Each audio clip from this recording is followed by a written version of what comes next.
It's time to unbox this. You see? You okay, Mila? For me, when it comes to diaper bags, it needs to be small. I am not the person that carries 10 million things everywhere. This time around, I focused a little bit more on like the style and the aesthetics of my diaper bag. This ad kept coming up. It's the Ayla Co diaper bag. This is actually the mini version. So rip it open.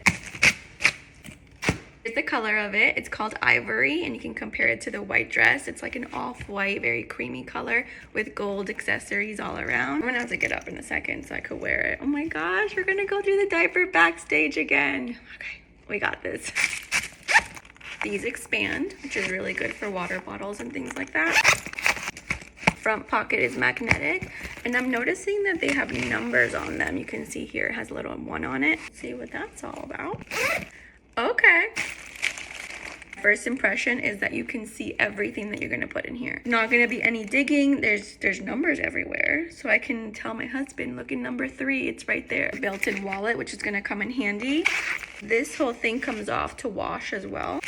You have a really big pocket here. There's 4 pockets, so like 2 on the front, 2 in the back, and then the insulated bottle pockets on each side. You can kind of see them right there. So far, so good. Now let's put it on.